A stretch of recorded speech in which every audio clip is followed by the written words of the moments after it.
seorang kakek tua berpakaian lusuh, dituduh mencuri di tengah keramaian Jakarta. Dihina, direndahkan, bahkan nyaris dipenjara. Tapi siapa sangka, tuduhan sepele itu justru membuka pintu pada kebusukan para elit, pengusaha licik, aparat korup, dan konspirasi gelap yang selama ini ditutup rapat. Satu demi satu, wajah berkuasa mulai ketakutan karena kakek ini membawa sesuatu yang tidak mereka sangka. Tonton sampai habis, karena di akhir cerita ada fakta yang disembunyikan negara selama puluhan tahun. Like sekarang juga, komen pendapatmu, share biar makin banyak yang melek, dan subscribe channel ini. Semoga kalian diberikan kesehatan, rezeki yang melimpah barokah, dan dijauhkan dari mara bahaya. Amin. Mari kita mulai. Matahari Jakarta belum sepenuhnya tinggi, tapi langit sudah bersih dari embun. Di sudut gang sempit yang tak bernama, seorang lelaki tua berjalan tertatih dengan sapu lidi di tangan kanan dan karung plastik di pundaknya. Namanya kakek Andi. Usianya telah melewati angka 70 tapi tidak ada yang tahu pasti. Tubuhnya kurus, kulitnya legam penuh garis-garis tua, seperti peta kehidupan yang panjang. Rambutnya memutih, acak-acakan seperti belum pernah bersentuhan. Dan gaun sisir. Ia mengenakan kaos lusuh bertuliskan "Semangat Pagi" yang hurufnya sudah nyaris tak terbaca. Setiap pagi, selepas azan subuh, ia keluar dari bilik kecilnya di belakang warung kopi Bu Sumarni. Rumah tidak pantas disebut rumah, hanya semacam ruang sisa selebar 2 meter, berdinding triplek dan beratapkan seng bocor. Tapi dari sana, hari-harinya dimulai.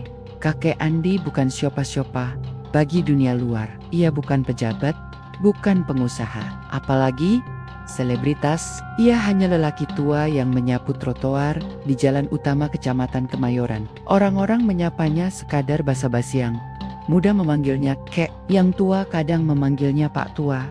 Tapi tak ada yang benar-benar mengenalnya lebih jauh dari sekadar pengumpul kardus dan pemungut botol bekas. Meski hidup sederhana, kakek Andi selalu punya cara tersendiri untuk menunjukkan bahwa ia hidup.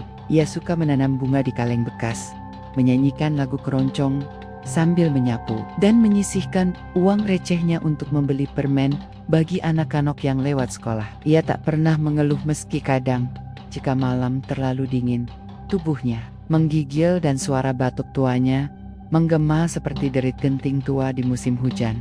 Pagi itu, langit tampak lebih cerah dari biasanya. Lalu lintas mulai padat, suara klakson bersaut-sautan. Jakarta, seperti biasa penuh hiruk pikuk yang tidak sabaran. Kakek Andi sedang membersihkan sampah plastik di trotoar dekat perempatan jalan, ketika tiba-tiba hujan gerimis turun.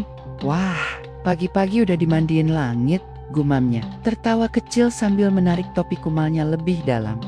Ia berjalan cepat ke depan sebuah restoran elit bernama The Lima Rasa. Menepi di balik kanopi sambil menata botol plastik ke dalam karung. Restoran itu baru buka, pelayan sedang menyapu lantai marmer yang mengilap, dan seorang pria muda berseragam mewah berdiri di depan, tampak berbicara serius lewat telepon. Tak sampai 5 menit, seorang pria berbadan besar, berjas coklat keluar. Tergesa, ia terlihat kesal meraba-raba saku celananya, lalu menghardik pelayan. "Dompet saya hilang. Barusan ada orang tua lewat sini kan, pakai karung dan baju dekil." "Mana dia?" Pelayan bingung. Beberapa orang langsung menoleh ke arah kakek Andi yang sedang duduk di pinggir trotoar. Pria berjas itu melangkah cepat, menunjuk dengan wajah memerah. Kakek, kau yang ambil dompetku ya?" Andi mendongak pelan, sorot matanya tenang. "Saya? Tidak nak, saya cuma numpang teduh." "Jangan ngaku nggak ngambil. Saya lihat tadi kau deketin meja saya." Kakek Andi berdiri, mengangkat karungnya pelan-pelan. "Silakan periksa. Kalau memang ada, ambil saja." Beberapa orang yang berkumpul mulai merekam. Seorang petugas keamanan restoran datang, memeriksa isi karung. Tak ada dompet, hanya botol, kardus, dan beberapa bungkus makanan kosong. Namun sayangnya, CCTV restoran memperlihatkan Andi berdiri dekat meja pria itu. Walau tidak tampak jelas, ia mengambil sesuatu. Sudut pandang rekaman cukup untuk membuat publik yakin akan satu hal. Lelaki tua itu pasti mencuri. Beberapa jam kemudian, dunia kakek Andi berubah. Video tuduhan tersebut diunggah ke media sosial oleh seseorang yang hanya ingin memperingatkan agar kita waspada pada siapa saja, bahkan yang kelihatan lemah. Judul video itu bombastis, kakek miskin curi dompet pejabat. Lihat reaksinya saat ketahuan.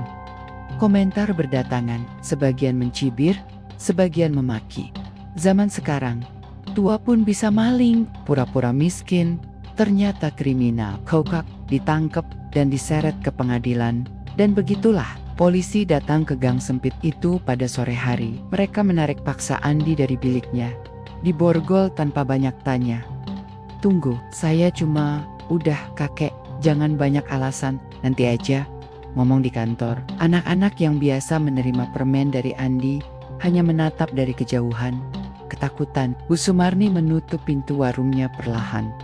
Tak ada yang membela, tak ada yang bertanya. Semua percaya, karena berita sudah lebih dulu menghukum sebelum pengadilan dimulai. Di mobil polisi yang membawanya ke kantor, kakek Andi duduk diam. Matanya menatap keluar jendela, melihat langit Jakarta mulai gelap. Sudah waktunya, ya, bisiknya lirih.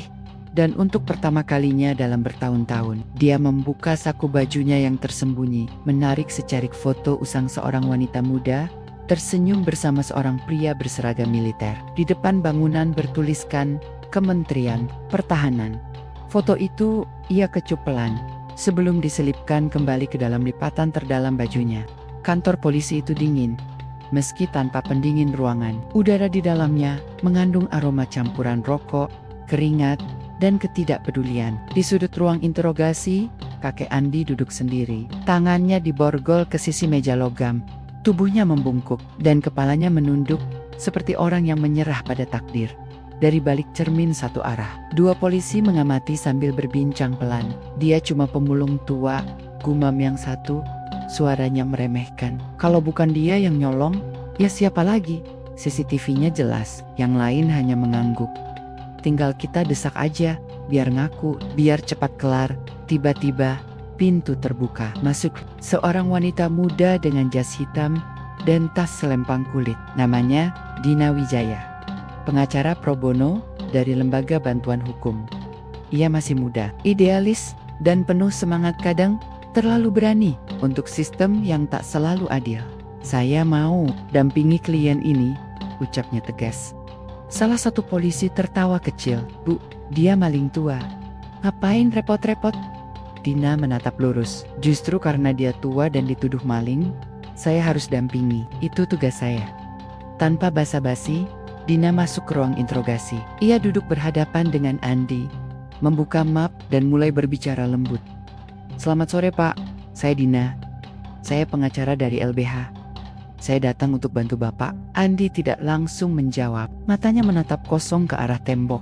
Saya tidak mencuri, katanya pelan. Tapi saya tidak kaget. Dituduh, Denamen ketot. Saya percaya Bapak, tapi kita harus buktikan. Kita harus lawan di pengadilan, bukan hanya di ruang ini. Ia lalu menunjukkan foto CCTV yang menjadi bukti utama. Dalam gambar itu, sosok kakek Andi memang terlihat berdiri dekat meja pria bernama Surya, pejabat dari sebuah lembaga pemerintahan. Namun tidak terlihat jelas bahwa dia mengambil dompet. Bahkan wajahnya hanya tampak separuh dan sudut kamera buram. Saya cuma duduk dekat meja itu, ujar Andi pelan. Kaki saya pegal, saya tidak tahu kalau itu meja orang penting. Sementara itu, di luar kantor polisi, berita sudah bergulir deras. Media lokal menggambarkan insiden ini sebagai kasus moral bangsa.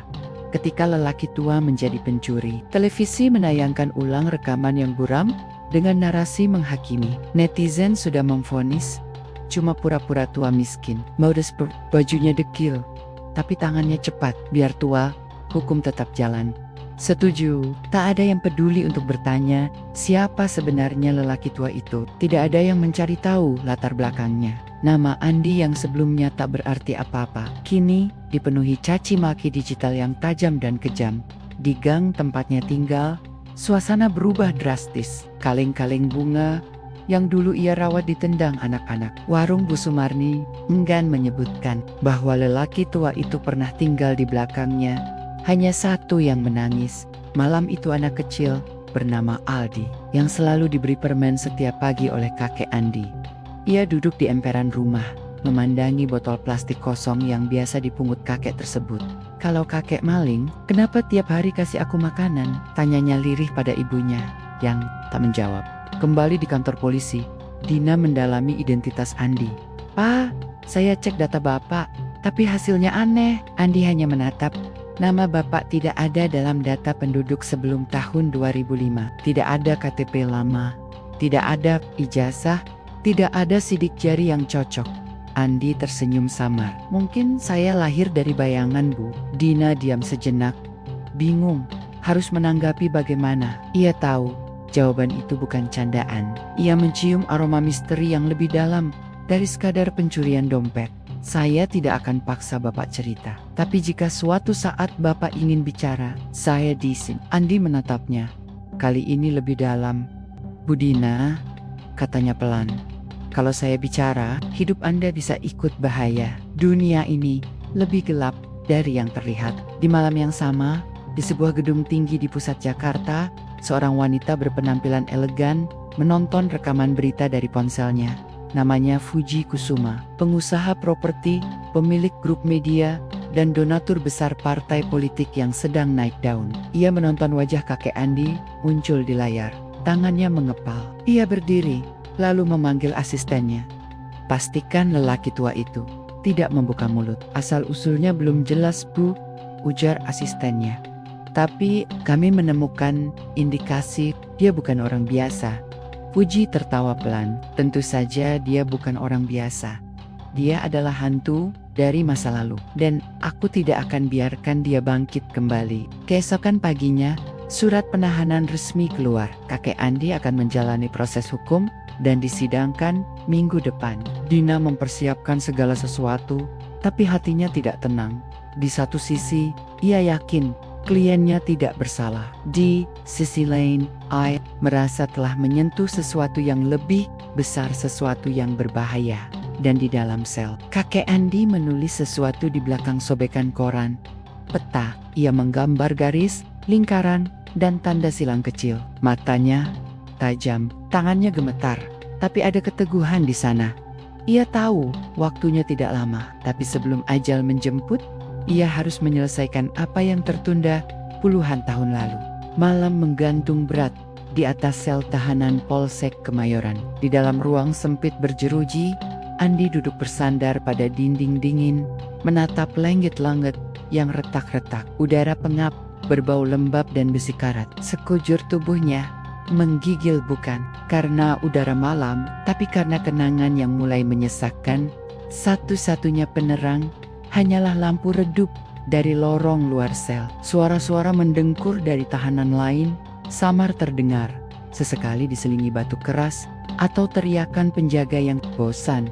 Di sudut ranjang beton, kakek Andi menyembunyikan sobekan koran yang tadi siang ia gambar. Garis-garis rahasia itu hanya bisa dibaca oleh mereka yang paham, dan hanya ada segelintir orang yang masih hidup yang paham maksudnya. Ia tahu waktu sudah dekat. Sementara itu, di luar penjara, Dina duduk di dalam mobil angkutan umum sambil memandangi catatan kecilnya. Ia sudah begadang semalaman, menelusuri segala data tentang kliennya itu. Namun hasilnya terus-menerus membuatnya bertanya-tanya. Tidak ada catatan sipil atas nama Andi Sutisna, lahir tahun 16 Maret 1950. Tidak ada rekam medis, tidak ada ijazah, tidak ada histori perbankan, tidak ada rekam pemilu. Seseorang seperti itu seharusnya tidak ada. Dina memutuskan untuk kembali ke kantor polisi dan meminta izin untuk berbicara dengan Andi. Kepala jaga mengizinkan, walau dengan tatapan sinis. "Masih bela maling juga, Bu pengacara?" Dina tak menjawab. Ia sudah terlalu terbiasa dengan komentar semacam itu. Hatinya tahu kasus ini jauh dari sekadar pencurian. Nalurinya sebagai pembela keadilan berkata, ada yang sedang disembunyikan dengan sangat rapi. Kakek Andi menatap Dina dengan tatapan teduh saat pengacara muda itu masuk ruang kunjungan. Malam-malam begini, Ibu Dina datang ke sini. Pasti sesuatu penting, ya? Dina mengangguk. Pak, saya coba cari data Bapak. Tapi semuanya kosong. Tak ada yang bisa saya pakai untuk memperkuat pembelaan. Ini tidak masuk akal. Bapak bukan orang biasa, kan? Andi terdiam lama. Menenda. Lalu menghela napas. Saya pernah jadi orang yang tak boleh disebut namanya dalam dokumen apapun, bisiknya. Dina menajamkan telinga. Saya tak bisa langsung cerita semua, tapi saya bisa tunjukkan jalannya. Ia mengeluarkan kertas sobekan koran dari sakunya. Gambar yang tergurat di sana adalah semacam peta wilayah Jakarta dengan beberapa titik merah. Datangi tempat ini besok siang, ujar Andi. Ada rumah tua di belakang gedung tua bekas kantor Departemen Luar Negeri. Di bawah lantai kayunya ada kotak besi tua kalau belum dihancurkan. Dokumen di sana masih ada. Dina tercengang.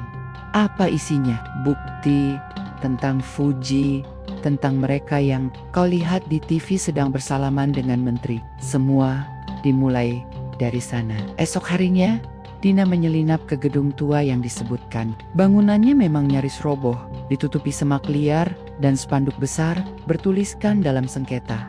Tak ada yang menjaga, tak ada kamera. Seolah memang disengaja agar orang enggan mendekat.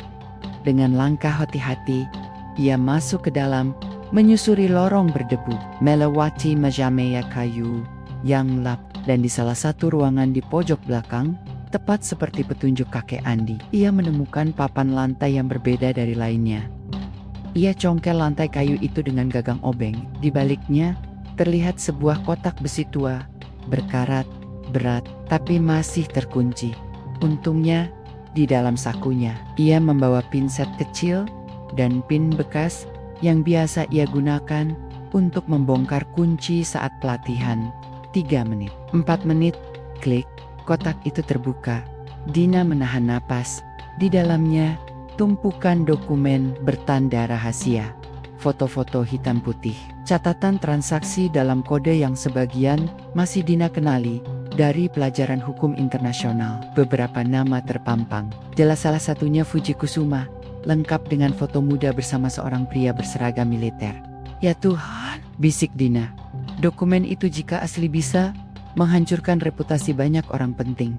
Sore harinya, saat Dina pulang, ia tak sadar sedang diawasi. Sebuah mobil hitam tanpa plat nomor mengikuti dari kejauhan. Seorang pria bertopi hitam melapor lewat ponsel. Target mengakses lokasi yang disebut kotak bayangan. Ia membawa dokumen. Apa? Perintah selanjutnya. Suara di ujung telepon menjawab dingin, "Jangan ganggu dia sekarang. Kita awasi dulu. Tapi jika dia bicara, selesaikan." Kembali di tahanan, kakek Andi batuk keras malam itu. Tubuhnya demam. Petugas memberinya air dan selimut tipis, tapi ia menolak. Tidak usah repot, sudah biasa. Dalam pikirannya, ingatan masa lalu menyerbu masuk. Ia melihat dirinya berdiri di dalam markas rahasia, mengenakan jaket hitam dan sarung tangan. Masih muda, cepat, dan ditugaskan untuk menyusup ke jaringan pengusaha korup yang sedang tumbuh. Fuji adalah salah satunya. Tapi misi itu gagal. Temannya dibunuh. Ia dituduh membocorkan data, maka ia menghilang. Bukan melarikan diri, tapi manumar. Hidup di antara rakyat sambil menunggu waktu untuk mengakhiri semua ini. Sudah dekat, gumamnya. Langit Jakarta siang itu mendung. Seakan hendak menurunkan hujan, tapi hanya menggantung ancaman di udara. Di ruang sempit kantor lembaga bantuan hukum, Dina duduk di kursinya yang reot, memandangi dokumen-dokumen yang baru saja ia selamatkan. Dari kotak besi tua, di hadapannya terbuka lembaran demi lembaran yang sudah menguning, tapi masih jelas menunjukkan sesuatu yang berbahaya. Daftar nama, foto, skema aliran dana, dan catatan transaksi ilegal senilai miliaran rupiah. Semua mengarah pada satu nama, Fuji Kusuma. Tak hanya itu, di beberapa dokumen tercantum logo intelijen negara lengkap dengan kode misi, laporan pengawasan, dan nama-nama petugas lapangan. Dan di salah satu halaman tercantum nama Sandi yang tak asing. Bayangan tua diikuti dengan foto seorang pria berambut hitam berseragam militer tersenyum tipis di bawah tulisan Andi S. Divisi Operasi Dalam Negeri 1980, 1993, Dina napas panjang. Ia tahu, ini bukan sekadar kasus pencurian. Ini adalah benang kusut yang selama ini dikubur dalam-dalam oleh negara dan diselimuti bayang-bayang kekuasaan. Namun, sebelum ia sempat menghubungi rekan pengacaranya, ponsel Dina berdering. Nomor tak dikenal. Halo, sapanya. Suara pria berat terdengar di ujung. Berhentilah Bu Dina, demi keselamatan Anda, jangan lanjutkan perkara itu. Dina langsung berdiri dari kursinya. Siapa Anda? Kami tahu Anda ke gedung tua itu. Kami tahu Anda memegang dokumen. Percayalah, Anda tak ingin membayar harga yang mahal. Klik. Sambungan terputus. Jantung Dina berdegup kencang. Ia sadar, ini bukan lagi tentang hukum tapi tentang nyawa di Tempot Lane. Di sebuah gedung pencakar langit dengan kaca hitam yang berkilau, Fujikusuma berdiri menatap jendela. Ia anggun, tegas, dan dingin. Tak ada satupun yang tampak berantakan dalam dirinya kecuali pikirannya yang kini terganggu. Asistennya masuk, membawa berkas dan secangkir kopi. Dia menemukan kotak itu, ujar pria itu pelan. Andi masih hidup. Dan sekarang dia punya pengacara. Fuji menoleh tajam. Berapa lama sebelum mereka bawa dokumen itu ke publik? Tak sampai seminggu, Bu. Wanita itu bukan tipe yang diam. Tapi kami sudah pantau, belum ada gerakan ke media. Fuji menghela napas. Ia melangkah ke meja kerjanya, membuka laci, dan mengambil sebuah foto lama foto. Dirinya duduk di meja besar, bersama para pejabat tinggi. Salah satunya adalah mendiang Jenderal Suryo, mantan kepala BIN, sekaligus orang yang dulu memayungi operasi Andi. Jika bayangan tua bicara, segalanya akan hancur, gumamnya. Ia menoleh pada asistennya, matanya tajam. Lacak dia, lacak pengacaranya. Dan jika mereka hendak bergerak habisi malam itu, di sel tahanan yang dingin, kakek Andi kembali batuk keras. Wajahnya pucat, tubuhnya lemah. Namun dalam kepalanya, bayangan masa lalu terus bermunculan. Ia teringat saat pertama kali diangkat menjadi agen rahasia. Saat diberi nama Sandi Bayangan Tua. Tugasnya adalah menyusup ke dalam jaringan pengusaha dan pejabat korup yang sedang membentuk kekuatan baru di era transisi. Mereka bukan hanya mencuri uang negara, tapi juga menyingkirkan siapapun yang menghalangi. Puji saat itu masih muda, cerdas, dan ambisius. Tapi ia juga kejam. Ia tahu cara membeli kesetiaan, membungkam lawan, dan menyusun strategi licik. Andi mengingat wajah rekan-rekannya Raka, temannya sesama agen, yang dibunuh dalam penyamaran. Wulan, analis cerdas, yang hilang tanpa jejak. Dan dirinya sendiri, yang nyaris tewas, dan dipaksa menghilang. Menyamar sebagai rakyat kecil agar tak diburu. Mereka pikir, aku sudah mati, gumamnya. Tapi aku hanya menunggu waktu. I am jeruji, dan waktunya sebentar lagi. Di hari yang sama, Dina menemui seorang pria tua di pinggiran kota. Pria itu memperkenalkan diri sebagai Pak Hanafiah, mantan petinggi intelijen yang kini hidup sederhana sebagai petani hias. Saat Dina menunjukkan foto-foto dan dokumen dari kotak besi, wajah Hanafiah berubah pucat. Ini milik operasi bayangan, katanya lirih. Saya pikir semua ini sudah dimusnahkan. Saya pikir semua yang tahu sudah mati. Dina menjelaskan tentang Andi, tentang tuduhan pencurian, dan bagaimana ia tak pernah membela diri. Hanafiah terdiam lama. Andi, dia legenda, tapi juga korban. Ia dikorbankan oleh negara yang ia lindungi. Lalu pria tua itu menatap Dina dengan serius. Jika Andi muncul kembali dan dokumen ini tersebar, akan ada banyak yang ketakutan, termasuk Fujidena menanjok. Saya tak tahu harus bagaimana. Saya takut. Jangan takut, nak, kata Hanafiah. Kalau kamu sudah memegang kebenaran, tugasmu hanya satu, jangan lepas. Sementara itu, jaringan yang dipimpin Fuji mulai bergerak. Seorang pria berpakaian hitam menyusup ke rumah kontrakan Dina malam itu. Tapi yang ia temukan hanyalah lemari kosong, berkas-berkas dami, dan kamera tersembunyi yang merekam seluruh aksinya di layar CCTV. Wajah Fuji menegang saat melihat laporan video itu. Dia lebih pintar dari dugaan kita. Asistennya mengangguk, tapi tetap saja dia sendirian. Fuji tersenyum kecil. Tak masalah, sendiri atau tidak, semua orang bisa dihentikan. Di balik jeruji, Andi menerima kunjungan Dina untuk terakhir kalinya sebelum sidang awal minggu depan. Dina membawa kabar bahwa dokumen telah diamankan dan mulai diverifikasi oleh jaringan pengacara dan aktivis HAM. Pak Andi, kata Dina pelan, kalau Bapak bersedia bersaksi, kita bisa buka semuanya. Kita bisa ubah cara publik melihat Bapak. Kita bisa menumbangkan Fuji. Andi menatap Dina lama. Kalau aku buka mulut, mereka akan mencoba membunuhmu. Dan mungkin aku. Dina tak gentar. Saya sudah memilih. Saya siap. Andi tersenyum tipis. Kali ini, senyum yang bukan dari rasa lelah, tapi dari rasa percaya. Kalau begitu, biar kita buka semua. Biar mereka tahu, bayangan belum mati. Gedung Pengadilan Negeri Jakarta tampak megah di pagi itu. Namun di balik pilar-pilar tinggi dan kaca mengilapnya, berkumpul ratusan pasang mata yang lapar akan drama. Wartawan berdiri berjejal, mikrofon sayap, kamera mengarah ke satu titik. Seorang lelaki tua bertopi lusuh, diborgol, dikawal dua polisi, berjalan perlahan ke ruang sidang. Di sanalah dia, maling tua yang viral itu.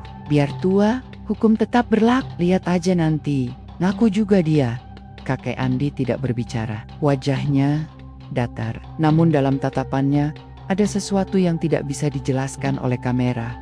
Kelelahan, bertahan-tahan yang dikunci dalam diam, dan keteguhan yang tak mungkin digertak oleh caci maki. Dina berjalan di sampingnya. Jantungnya berdegup keras. Ini sidang pertama agenda pembacaan dakwaan dan presentasi bukti awal dari jaksa. Ia tahu hari ini tak akan menentukan segalanya. Tapi bisa jadi hari ini akan membentuk persepsi publik yang sulit dikikis. Di dalam ruang sidang, hakim ketua yang bertubuh besar dan bersuara berat membuka persidangan dengan palu. Ruangan hening, kecuali bisik-bisik wartawan yang masih menyalin dikte dari rekaman suara mereka. Jaksa penuntut berdiri. Namanya Arman Hadi, pria muda flamboyan yang dikenal haus sorotan. Dengan penuh percaya diri, ia membaca dakwaan.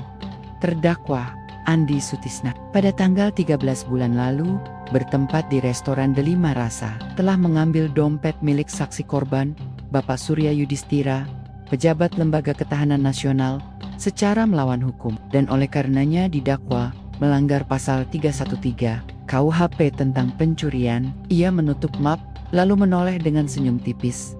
Dan kami memiliki rekaman CCTV, saksi-saksi dari pihak restoran, serta laporan polisi yang mendukung fakta-fakta ini. Hakim mengangguk, mencatat. Terdakwa, apakah ingin memberikan tanggapan atau tetap diam? Kakek Andi menatap hakim dengan sorot mata tenang. Saya tidak mencuri, tapi saya tahu siapa yang selama ini mencuri lebih dari sekadar dompet. Sidang menjadi gaduh, bisik-bisik berubah menjadi gumam tebal. Jaksa tertawa kecil, menyindir. Wah, sudah mulai bersandiwara.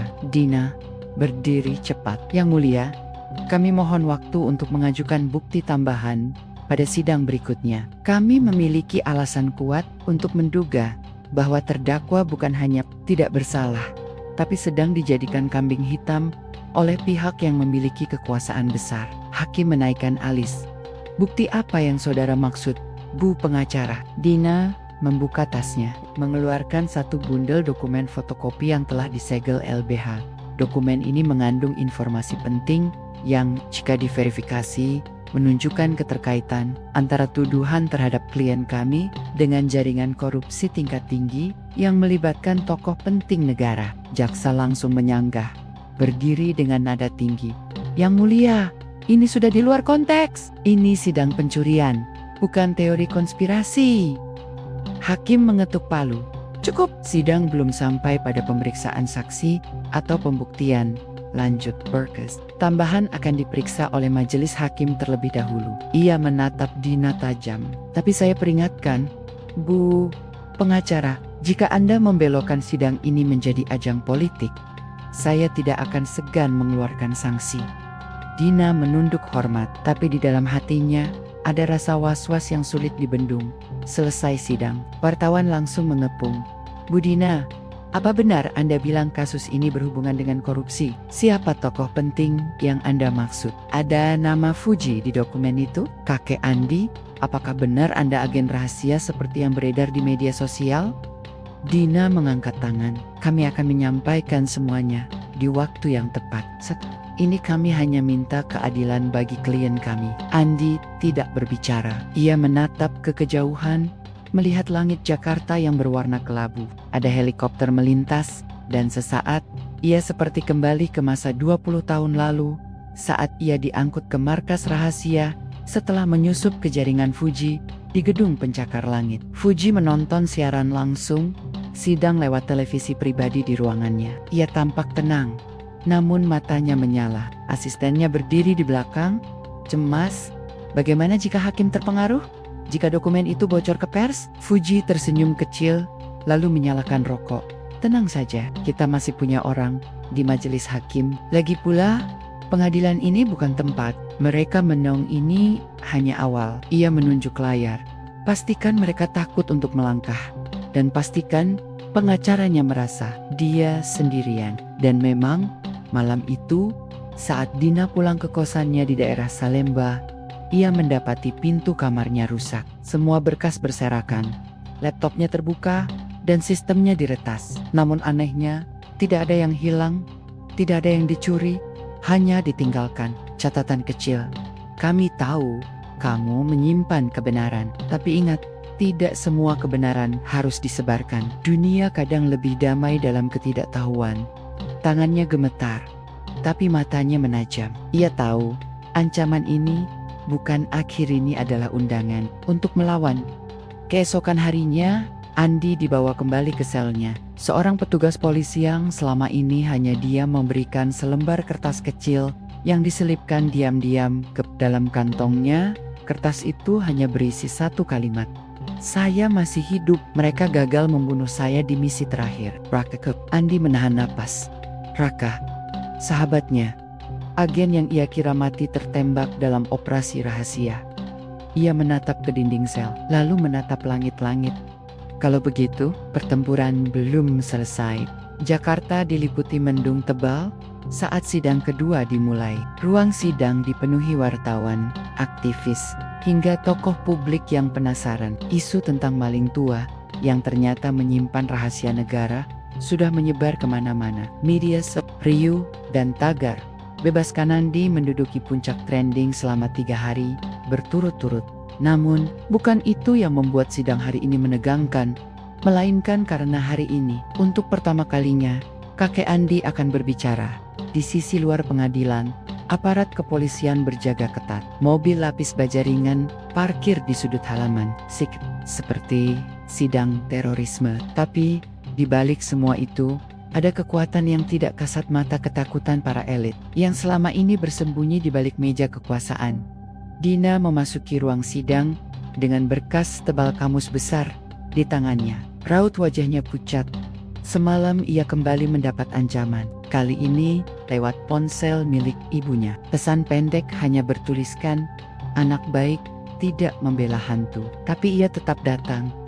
Ia tahu, jika ia menyerah hari ini, maka semua yang ia dan Andi perjuangkan akan berakhir dalam gelap. Sidang dimulai. Hakim ketua membuka dengan suara keras. Hari ini adalah agenda pemeriksaan terdakwa dan pengajuan bukti tambahan dari pihak pembela. Saya minta sidang ini berjalan tertib. Jika ada gangguan, akan saya keluarkan dari ruangan. Jaksa Arman berdiri lebih dulu. Sebelum kami menyimak pembelaan, izinkan kami menyatakan bahwa kami menolak semua bentuk pengalihan isu.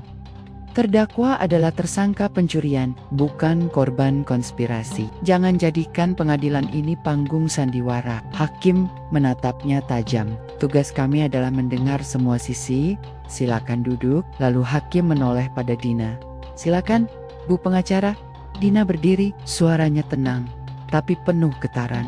Yang mulia, hari ini saya tidak hanya membela seseorang yang dituduh mencuri dompet.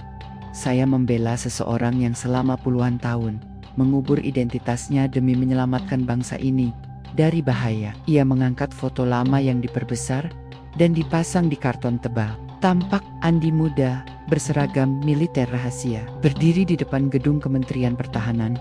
Nama asli klien saya bukan sekadar Andi.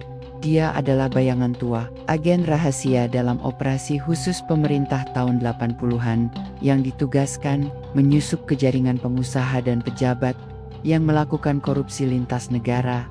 Kebisingan menyeruak. Jaksa memprotes. Yang mulia, ini tidak relevan. Hakim mengetuk palu. Biarkan selesai. Dina melanjutkan. Kini dengan suara lebih kuat. Klien saya memiliki informasi dan dokumen asli yang membuktikan aliran dana gelap dari perusahaan properti fiktif ke rekening pribadi tokoh berpengaruh. Salah satunya adalah Fuji Kusuma. Ruangan seketika membeku. Nama itu, bisik beberapa orang. Nama yang tak boleh disebut. Kakek Andi akhirnya diminta maju ke mimbar saksi. Ia berdiri pelan, tangannya bergetar, tapi matanya menatap lurus ke hakim, lalu ke publik. Saya diam, bukan karena takut, tapi karena saya menunggu waktu yang tepat dan hari ini, saya ingin semua tahu. Saya bukan pemulung biasa, saya adalah saksi hidup dari kebenaran yang disembunyikan selama puluhan tahun. Ia menoleh ke arah Jaksa Arman. Saya tahu Anda tidak percaya, tapi saya juga tahu siapa yang membayar Anda untuk menangani kasus ini. Arman berdiri. Ini penghinaan. Saya tidak menuduh, saya hanya mengatakan, saya pernah lihat Anda di kantor Fuji tahun 2000-an, Anda membawa berkas kontrak. Saya tahu, karena saya yang mengawasi dari atap sebelah. Arman membeku. Publik gaduh.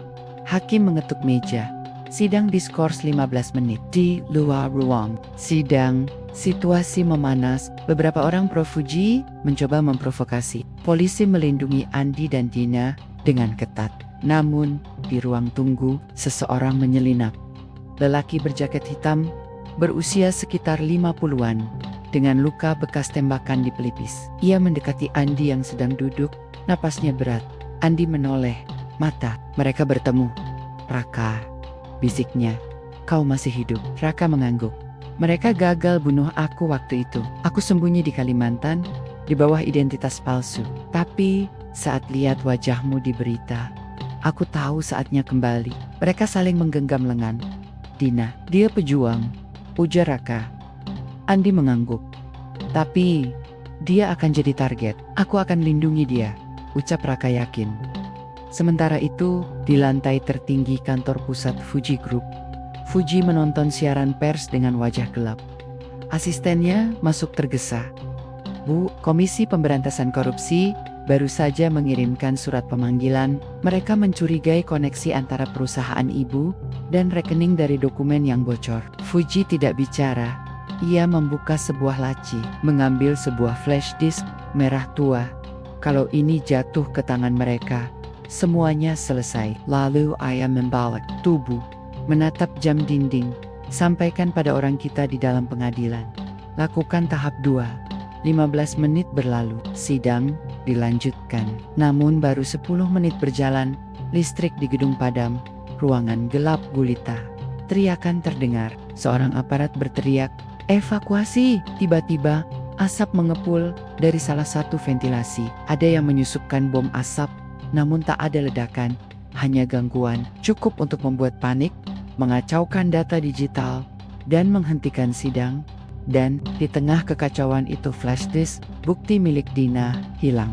30 menit setelah sidang dibubarkan secara darurat, Jakarta kembali menelan kabut kegelisahan. Gedung Pengadilan Negeri Jakarta ditutup untuk sementara. Dinyatakan dalam pemeliharaan sistem keamanan oleh pihak berwajib.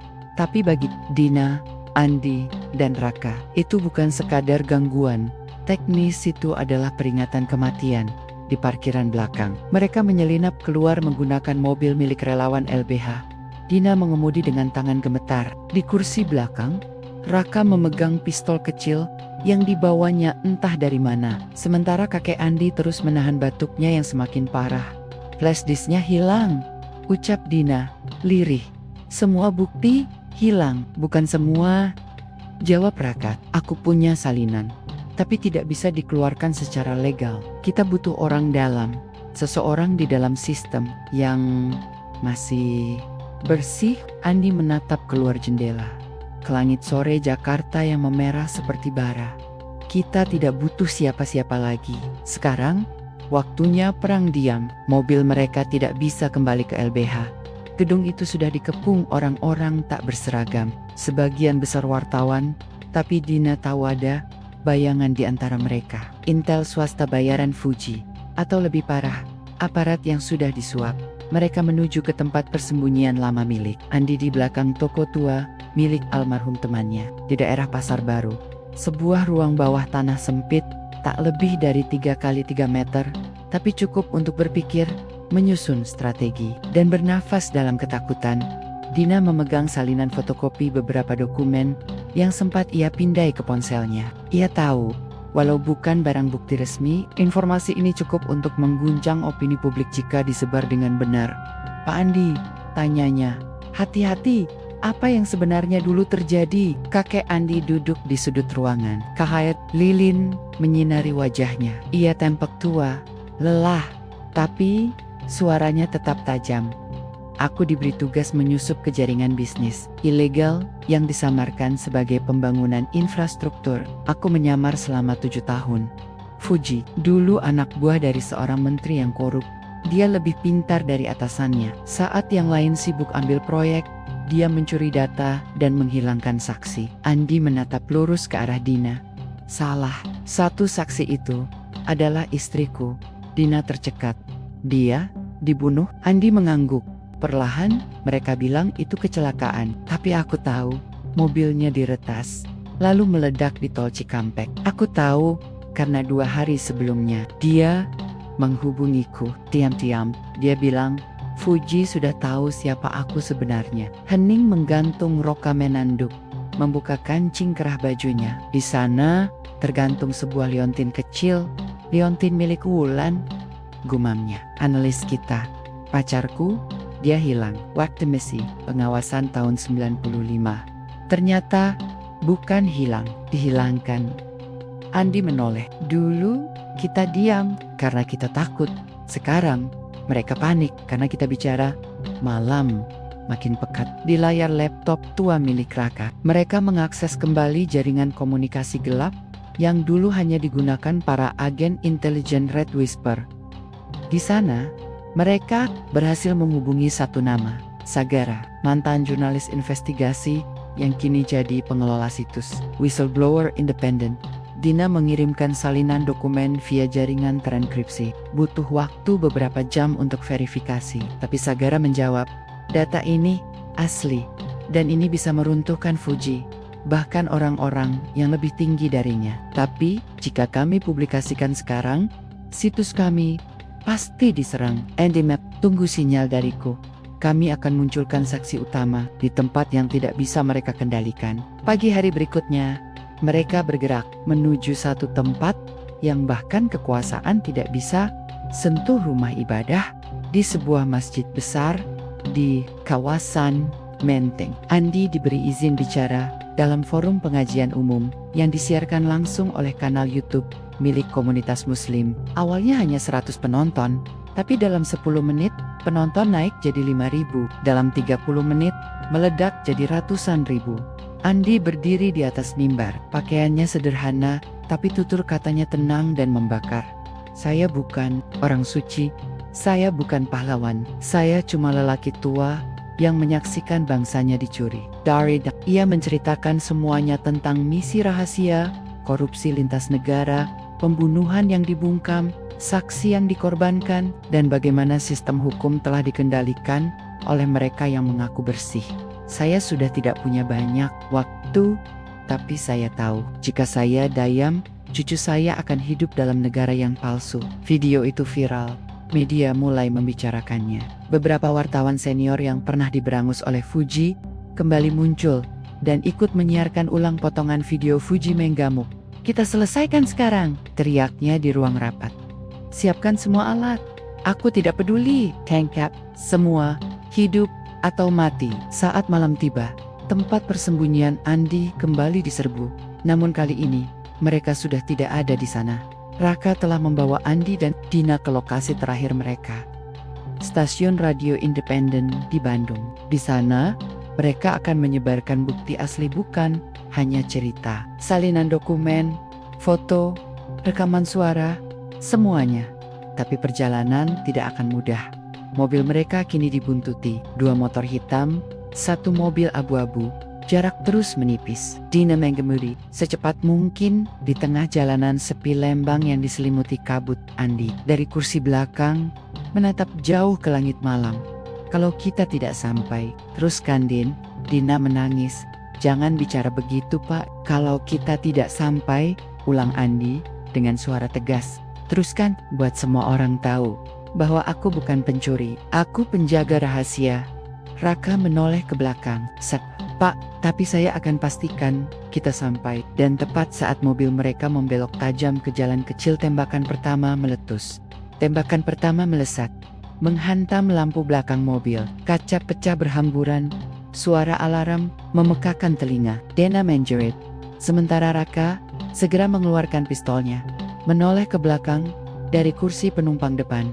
Kita masuk jebakan. Tetap jalan, bentak Andi dari belakang. Suaranya berat tapi tegas seperti seorang komandan yang pernah memimpin misi rahasia melintasi batas negara. Mobil membelok tajam ke jalan kecil berbatu, melewati ladang dan semak-semak gelap di kawasan Lembang yang sepi. Kabut tebal menyelimuti pandangan, menyamarkan cahaya dari lampu mobil pengejar. 1 peluru lagi melesat, mengenai ban belakang kanan. Mobil terguncang keras lalu oleng. Dina kehilangan kendali. Mobil tergelincir dan menabrak pohon kecil di sisi jalan, lalu berhenti dengan asap mengepul dari kap mesin. Raka keluar lebih dulu. 2 motor pengejar mendekat cepat. 1 di antaranya menyalakan senter ke arah mereka. Dor, Raka menembak 1 kali, mengenai roda depan motor. Pengendara terlempar, motornya terguling. Tapi motor kedua melaju lebih cepat. Dan kini mereka tahu, ini bukan sekadar pembunuh bayaran. Mereka dilatih, ini kerja orang dalam. Andi membuka pintu belakang dengan susah payah. Dit, bawa ini, katanya sambil menyerahkan flash disk. Saku jaketnya, kalau aku kena, kamu tetap maju. Dina menolak. Pak, kita harus sama-sama hidup. Tidak semua bisa menang, Din. Tapi semua bisa memilih cara mati yang benar. Raka menembak lagi, tapi pelurunya habis. Musuh mendekat. Tapi sebelum peluru berikutnya menghantam mereka, tiba-tiba dari semak sebelah kanan, 2 orang berpakaian preman muncul dan melempar granat asap. Ledakan tak besar, tapi cukup memecah pandangan. Lari! Teriak salah satu dari mereka. Kami dari jaringan Sagara. Dalam kabut asap, mereka berhasil melarikan diri melewati jalur kecil ke balik perkebunan teh. Mereka dituntun oleh 2 penyelamat menuju mobil lain yang telah disiapkan di dalam mobil. Dina menoleh pada penyelamat itu. Kalian siapa? Pria muda itu tersenyum samar.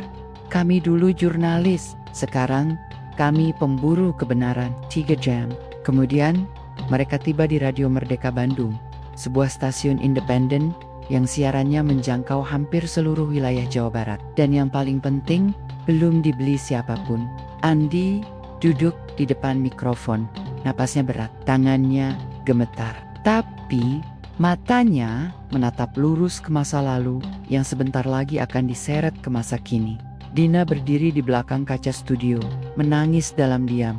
Siaran dimulai.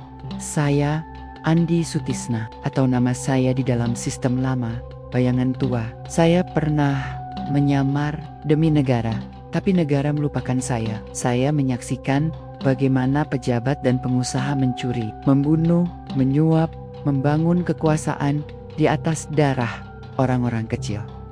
Dan hari ini, saya memutuskan untuk tidak diam lagi. Saya mulai menyebut nama-nama, tanggal, lokasi, nomor rekening, bukti yang sudah disalin ke dalam server awan, disebar lewat jaringan. Whistleblower semua terjadi dalam siaran langsung selama 45 menit. Disiarkan ke YouTube, Radio M atau FM, dan podcast serentak. Dalam waktu 2 jam, jutaan pendengar bergemuruh.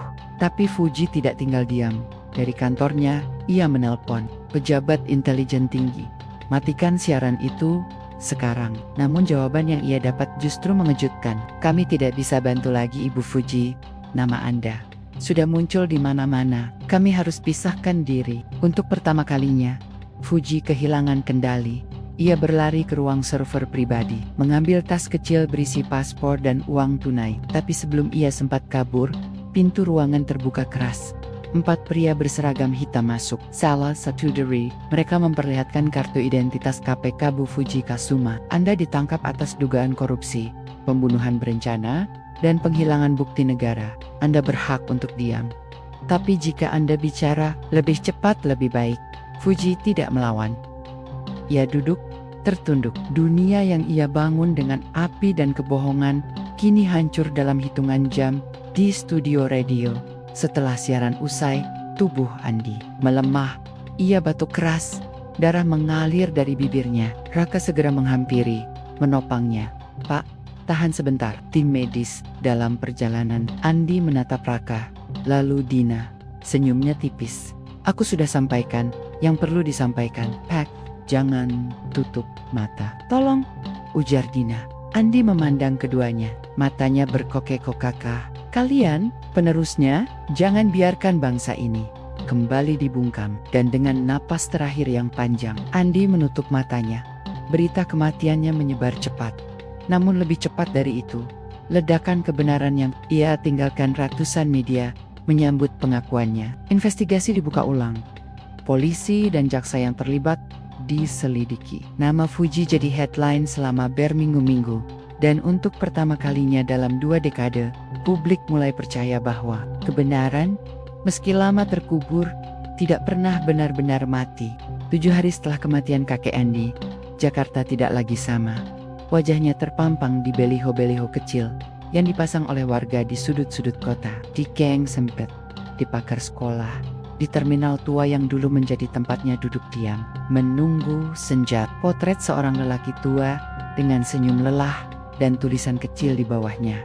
Aku bukan pencuri, aku penjaga rahasia. Pemakaman Andi dilaksanakan sederhana di Taman Makam Pahlawan Kalibata. Meski negara belum secara resmi mengakui jasa-jasanya, ribuan orang datang. Mereka tidak peduli protokol, tidak menunggu pengakuan dari presiden. Mereka datang karena hati mereka digerakkan oleh satu hal, kebenaran. Dina berdiri paling depan, matanya sembab, namun sikapnya tegar. Di sebelannya, Raka mengenakan jas hitam tua milik almarhum. Andi baju terakhir yang dikenakan sebelum ia merekam pengakuan yang mengguncang Republik di hadapan nisan batu sederhana. Dina menunduk dan berbisik pelan. Terima kasih Pak, karena Bapak, saya tahu arti keadilan dan keberanian. Sementara itu, proses hukum mulai bergulir dengan cepat. Fuji Kusuma resmi ditahan di rutan KPK, bersama dengannya belasan nama pejabat aktif dan pensiunan ditetapkan sebagai tersangka. Kasus ini menjadi skandal nasional terbesar dalam 2 dekade terakhir, namun semua tidak berjalan mudah. Tim kuasa hukum Fuji menggugat balik. Mereka menuding bahwa semua dokumen berasal dari sumber ilegal. Mereka menyerang integritas Andi, menuduhnya agen tak terkendali yang melakukan penyadapan tanpa izin negara. Tapi publik tidak diam. Gelombang dukungan terhadap warisan Andi mengalir di mana-mana. Mahasiswa berdemo, aktivis membuat petisi, para jurnalis menyebarkan artikel demi artikel investigatif, dan di atas semua itu suara rakyat sudah bangkit. Di kantor baru LBH, yang kini jauh lebih besar dan terorganisir, Dina dan Raka memimpin sebuah divisi khusus bernama Bayangan Terakhir. Sebuah tim kecil yang bertugas mengungkap kasus-kasus korupsi gelap dengan metode investigasi lapangan, publikasi terbuka, dan pendampingan hukum bagi saksi-saksi yang dilupakan di ruang kerjanya. Terdapat satu dinding penuh dokumentasi, foto-foto masa muda Andi, potongan dokumen misi, dan rekaman suara terakhirnya diputar dalam sesi pelatihan. Negara tidak akan bersih jika rakyatnya diam. Diam itu bukan netral. Diam itu menyetujui kebusukan. Itu menjadi mantra harian mereka. Suatu hari, saat langit Jakarta cerah, Dina menerima sebuah surat. Amplop lusuh, tak ada nama pengirim. Di Hanya selembar kertas tipis dengan tulisan tangan. Jika kamu membaca ini, berarti aku sudah pergi. Jangan hanya kejar penjahat, kejar mereka yang menyembunyikan penjahat. Aku percaya padamu, Din. Sampai jumpa di sisi sejarah yang terang. Tanda tangan di bawahnya kecil, tapi jelas. Andi Sutisna. Dina tak kuasa menahan air mata. Ia tahu perjuangan belum selesai, dan di sisa hidupnya, ia akan menjadikan warisan kakek Andi sebagai cahaya-cahaya yang membakar gelap sistem yang korup di tempat lain, jauh dari Jakarta, di desa kecil di perbukitan. Seorang bocah laki-laki sedang membaca artikel tentang kakek Andi lewat ponsel milik ayahnya. Ia bertanya polos, "Ayah, kenapa kakek itu dibilang pahlawan?" Ayahnya tersenyum, menatap mata anaknya. Karena dia berani bicara. Saat semua orang memilih diam, waktu berjalan cepat setelah kepergian kakek Andi. Negara ini yang selama bertahan-tahan diam dalam kabut sistem dan kekuasaan, kini perlahan-lahan mulai membuka matanya. Tidak semua orang berubah, tidak semua sistem bersih, tapi percikan itu telah menyulut, dan bara yang ditinggalkan Andi tak bisa lagi dipadamkan. Jaksa Arman Hadi akhirnya diadili oleh Komisi Etik dan dicopot dari jabatannya. Terdapat bukti kuat bahwa ia menerima aliran dana dari Fuji Kusuma melalui rekening atas nama saudara iparnya. Ia mencoba menyangkal, namun publik sudah menutup telinga pada dalih dan membuka mata pada fakta. Sementara itu, Fuji Kusuma divonis bersalah oleh pengadilan Tipikor. 30 tahun penjara, denda ratusan miliar, dan penyitaan asetazet miliknya untuk mengganti kerugian negara. Ia mencoba naik banding, tapi semua upaya itu hanya memperlihatkan betapa kekuasaan yang dulu ia banggakan kini tidak bisa lagi menolongnya. Di pemakaman Kalibata, makam kakek Andi kini tak pernah sepi. Setiap hari, bunga segar diletakkan orang-orang yang bahkan tidak pernah mengenalnya secara pribadi. Di antara mereka, ada anak sekolah, sopir angkot, mantan tentara, hingga ibu-ibu yang mengaku hanya ingin bilang terima kasih. Suatu hari, seorang lelaki tua datang dengan tongkat, berjalan perlahan menuju nisan itu. Namanya Pak Sarwo, pensiunan militer. Ia berdiri diam beberapa menit lalu berbisik, "Aku pernah melihatmu dulu, Andi, di medan yang tak dicatat sejarah. Waktu itu kau sudah hebat, tapi kau memilih tidak dikenal. Dan sekarang kau dikenal bukan karena kekuatan, tapi karena kebenaran." Ia meninggalkan satu medali lama dari masa dinasnya diletakkan tepat di atas nisan batu itu. Dina kini dikenal sebagai salah satu pengacara muda paling berpengaruh di Indonesia. Tapi ia tidak tinggal di apartemen mewah atau makan di restoran mahal. Ia tetap tinggal di rumah kontrakan kecil di bilangan Rawamangun. Bukan karena tidak mampu, tapi karena ia tahu kesederhanaan bukan kelemahan. Itu prinsip. Setiap hari Jumat, ia mengajar sukarela di SMA, tempatnya dulu bersekolah. Materinya tidak pernah berubah. Apa arti diam di tengah kebusukan? Parasis menunduk, beberapa menangis, beberapa mencatat, tapi semua mengerti. Raka kini menjadi pelindung dari balik layar. Ia tidak suka sorotan. Ia tidak duduk di kursi pengacara atau tampil di forum publik, tapi ia membentuk jaringan kecil bernama Bayang. Bayang 1 terdiri dari mantan Intel, jurnalis investigasi, dan analis sistem. Mereka memantau penyimpangan dari balik sistem digital. Mereka tidak dikenal, tapi mereka bekerja diam-diam, tegas, dan di markas kecil mereka, di dinding utamanya, tertulis satu kalimat besar yang dulu diucapkan Andi. Negara yang diam melihat kejahatan adalah negara yang membiarkannya tumbuh. Tahun 2020 itu, Komisi Pemberantasan Korupsi mendapatkan kembali dukungan besar dari masyarakat. Pemerintah terpaksa merevisi sejumlah aturan untuk membuka ruang pengawasan yang lebih transparan. Para tokoh muda mulai menduduki jabatan publik. Dan banyak dari mereka mengaku terinspirasi oleh seorang lelaki tua yang dulu dituduh mencuri di kampung halaman Andi di Garut. Rumah kecilnya yang sempat kosong, kini dijadikan pusat edukasi anti korupsi mandiri. Dikelola oleh para relawan dan mahasiswa hukum, tempat itu bukan sekadar museum, tapi ruang belajar, tempat berdiskusi, dan menyimpan semua dokumen perjuangan Andi di depan pintu. Terpasang papan kayu dengan kalimat ukiran sederhana, "Jika tidak ada tempat untuk berkata jujur, maka kita harus menciptakannya." Beberapa bulan kemudian, sebuah undangan dikirim kepada Dina. Presiden akan memberikan penghargaan Anumerta kepada Andi Sutisna sebagai pejuang keadilan dan kebenaran. Upacara disiarkan langsung oleh televisi nasional. Semua menteri hadir. Dikibarkan setengah tiang sebelum naik penuh. Lagu Indonesia Raya dikumandangkan. Banyak yang menangis, tapi Dina hanya tersenyum kecil. Ia datang bukan untuk gelar atau penghargaan. Ia datang karena ingin memastikan bahwa suara kakek Andi tidak hanya dikenang tapi dilanjutkan. Di akhir upacara, ia berdiri di podium kecil. Wartawan mengarahkan mikrofon, kamera menyorot wajahnya. Dina mengucapkan kalimat singkat.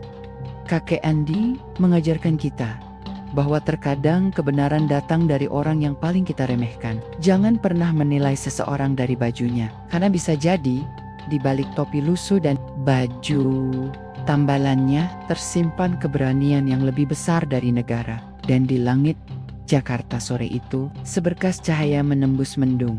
Bukan sekadar sinar matahari, tapi cahaya harapan bahwa sekalipun sistem gelap berusaha membungkam, akan selalu ada satu orang yang cukup berani untuk menyalakan kembali api kebenaran. Dan ketika satu api menyala, tak ada yang bisa memadamkannya lagi.